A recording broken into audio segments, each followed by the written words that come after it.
Oh, Porky's not very well today, so it's a cup of the tea leaf company at Brighton. Justin, thank you very much. Nice bit of honey and milk in it. Right. Hello all you hardcore boxing fans, how you doing? It's little Porky here and I'm wasting away in me old age. Gone are the days when I'm 28 stone and I can't see where it is no more. Anyway, we'll get straight down to business. Last video at day. Then I'm going to go back to bed and sweat this bit of flu bug I've got out. Oh, get me sleep pattern back. Right. We're back on Twitter after some wrangling, so keep tweeting me. We're back on Twitter at Corner Porky. That's the Twitter angle. If you want to follow, great. If not, well, there's nothing I can do about it, is there? It's just to upload videos basically to get the channel out there to show what we're about. You know, we're going in the right direction with channel at the moment, and I just want people to be happy with me, happy for me. So I'm just going to bring a couple of things up. I'm shattered today. My kids had me up all night last night, going over them LOL dolls and Thomas the Tank Engine and Hello Cats, and then my little boy Reggie, he wanted to look at Game of Thrones, and you know, and my little girl Ruby, she's asking who's Lady Gaga, Dad, and then Reggie's asking who's Donald Trump, Dad, and he went for an appointment at doctor's and there were a picture up, and he's gone into doctor's, my little lad, and he's gone, that picture's wrong. It was Jupiter and Mars and all the planets. It was something that had been painted professionally. So Reggie's mentioned it to the lady behind the counter. She said, yeah, it is wrong, and you're the only person that spotted it, and he's 6-year-old, so maybe he might be a genius, who knows. But so maybe that's his autism kicking in, I don't know, because he's obviously going to be good about stuff like that, but there's other things that he's not going to be good at, like he don't understand facial expressions and stuff like that. But they say kids with autism are part genius, don't they? So that's the first sign that I've seen of it. So, but anyway, let's have a look. Let's have a look. Watched that Peaky Blinders last night. That's a good programme. It's a good programme. Eggington against Beefy Smith. What's going on here with Barry Hearn? Is Sam Eggington his pet project, like Dave Allen's Eddie's pet project? Sam Eggington has been beat 5 times. You know, 5 times.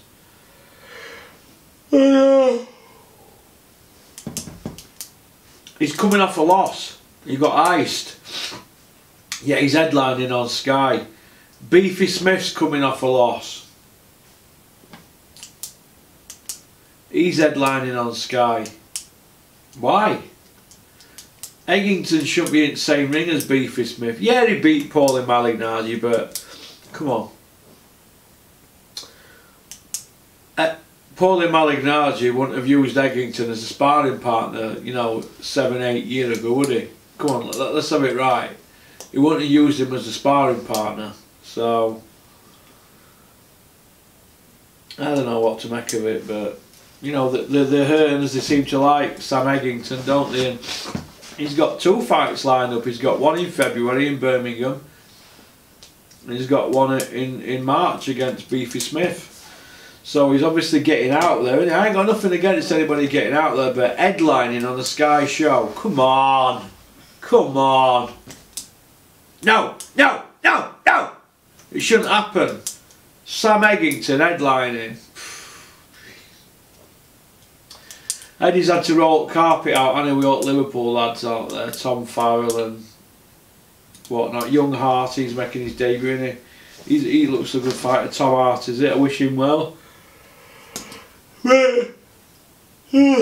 God, I just think that show is pony. They've got David Price to wheel him out. David Price is fighting at Liverpool, my mate rung me up. David Price is on at Liverpool March 30th or something. I said, oh, is he? Who's he fighting? I don't know, but it's David Price. He knocks people out.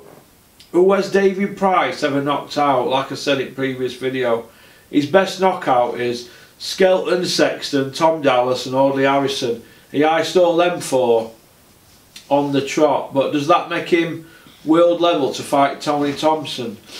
As soon as Tony Thompson beat him, he should have gone back to the drawing board, but they didn't. They threw him back in with Tony Thompson.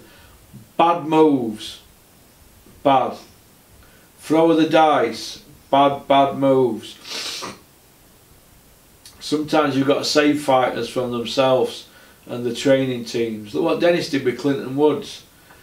Roy Jones was the best fighter in the world. He was knocking everybody out. He was a phenomenon. Dennis went out to America. They fought in Oregon, where Nike headquarters are. He fought Roy Jones, and Clinton were getting beat up. It's the only fight, he'll tell you, Clinton, if you ask him, that he's ever said, I were out my depth. But yet Glenn Johnson beat Roy Jones and Clinton beat Glenn Johnson.